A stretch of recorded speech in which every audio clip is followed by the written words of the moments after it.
Köszöntöm a kedves nézőket!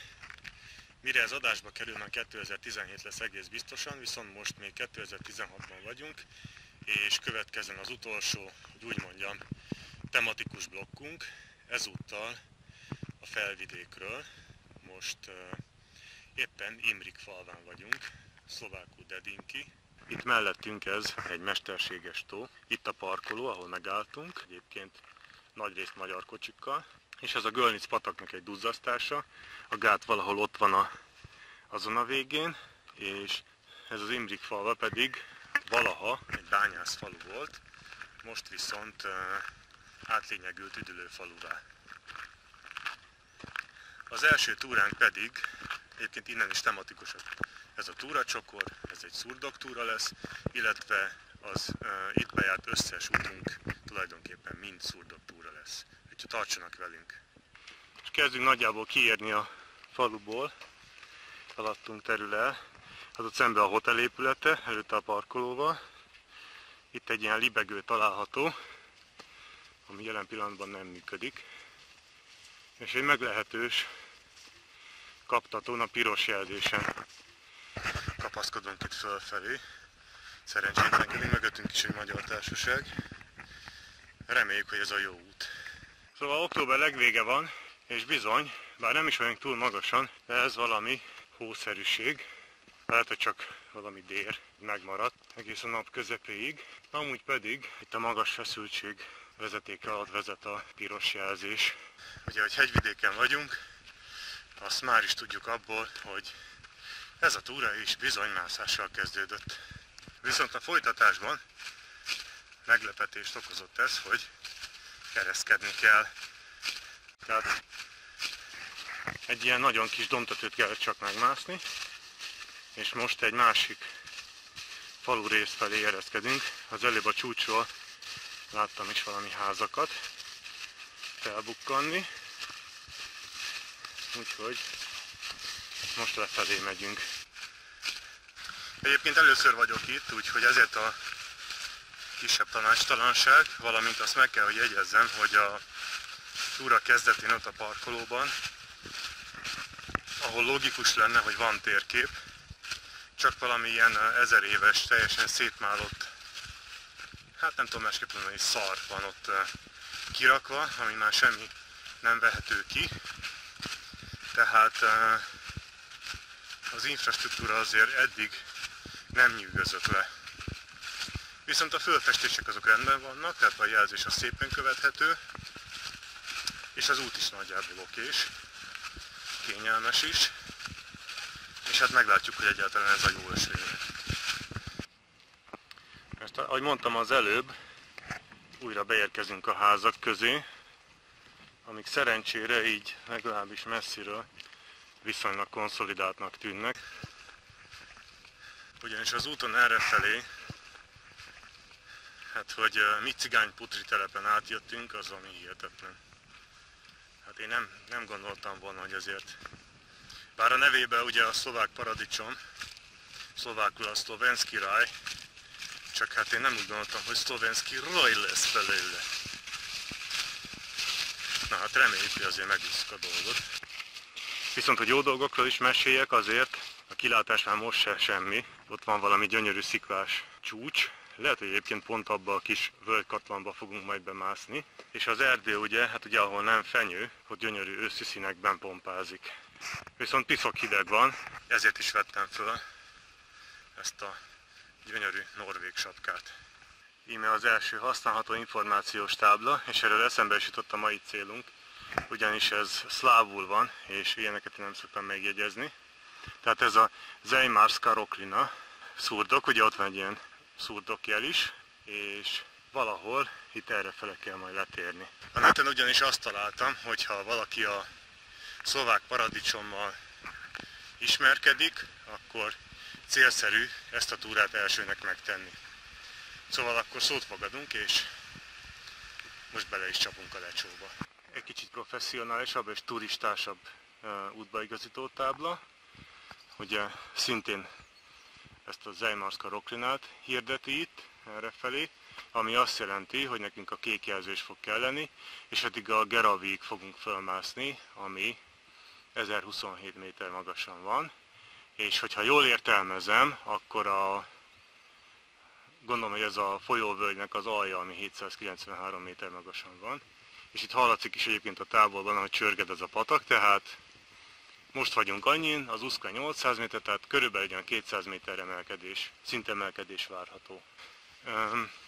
Valószínűleg ez egy tanösvény is egyúttal, itt azért írnak bizonyos dolgokat az élővilágról, a látnivalókról, és hát, mint a Szlovák Paradicsomban az összes túra, ez is ilyen mesterséges segítő elemekkel lesz telerakva, tehát létrák várhatóak, valamint ilyen. És itt végre van egy térkép a Szlovák Paradicsomról is, ami teljesen használhatónak tűnik így távolról.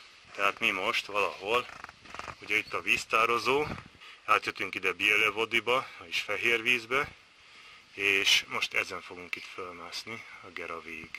Most hát úgy néz ki, hogy meglehetősen gyorsan elkezdődtek itt a látnivalók felbukkanni, illetve ez a tipikusan idevalósi útkiépítés ezekkel a vastrepnikkel, de mondjuk ezen a ponton még fölösleges volt, mint ahogy itt is nagyjából az. A patak az nem valami bővízű, de azért nem is rossz. Nos hát, balról fenyő, jobbról lombhullató, tehát valószínűleg ez déli oldal lehet. Gyönyörű őszi színekben pompázik, ez viszont kicsit ilyen mortosabb. Most pedig már kezd igazán alakulni a dolog. Távolban az első vízesés. Viszont az út az nagyon sok helyen ilyen szépen meg van csinálva ezekkel a vastrepnikkel, viszont ahol nincs, ott igazából az embernek a józan eszére és az ügyességére van bízva, hogy hol találja meg az utat. Nem nehéz mondjuk, nem arról van szó, de igazából a kiépített részek között néha olyan semmilyen ösvény nincs. Szóval nem fikázni akarom itt a turista ösvénynek a megalkotóit, mert azért nagyon nagy munka lehetett, de nagy a kontraszt így mondjuk a kiépített és a nem kiépített részek között. Persze nem nekem, most nem erről van szó. Azért eléggé gyakorlott túrázó vagyok, de úgy általában, hogyha mondjuk egy városból kiszabadult valaki jön ide, akkor lehet, hogy nem lenne evidens neki, hogy oldja meg a leküzdendő akadályokat. Innen egy jobb rálátás a vízesésre, talán még ott a tetőről még jobb lesz. Innen azért nem tűnik olyan óriásinak a vízesés, körülbelül egy olyan 4-5 méter magas, hogyha mondjuk onnan odáig számítom, de azért elég szép. Egyébként megvan a vidéknek egy ilyen egyéni arculata, nem hasonlít igazán se a magyarországi szurdokokra. Mondjuk itt persze, hogyha a Visegrádi hegységre gondolok, akkor elsősorban ugye vulkanikus formációk vannak, de nem hasonlít Horvátországra sem, ugye a sok víz jelenléte miatt, és a Bihari hegységre sem, hogy most ilyen három nagyon közeli dolgot említsek. Persze karsztvidéken vagyunk, ha ezt még nem mondtam eddig.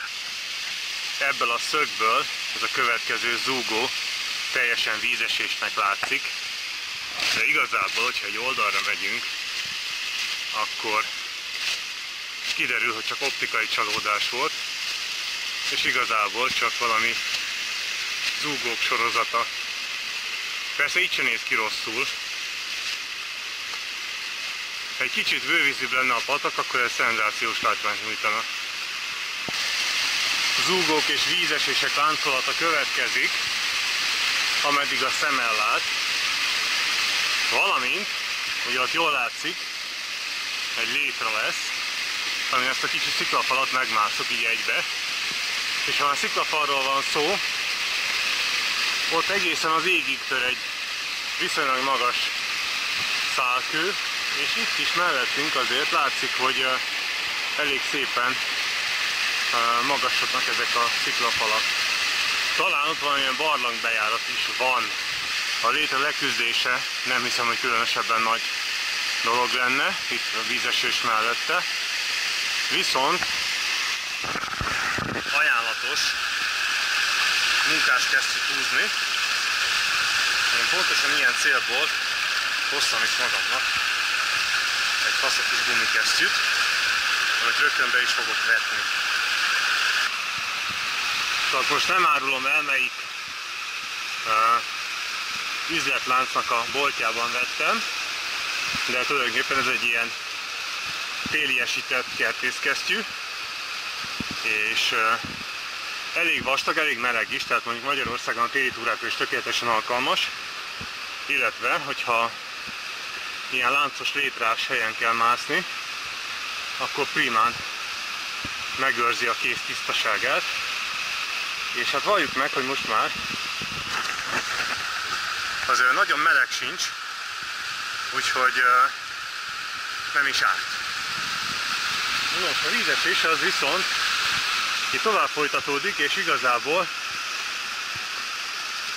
nem is tudom, hogy hol a vége, mert az út igen merészen kapaszkodik tovább, és ebből következően a vízesésnek is a dőlésszöge az azért elég meglehetős, mondjuk vannak benne ilyen kis pihenők is.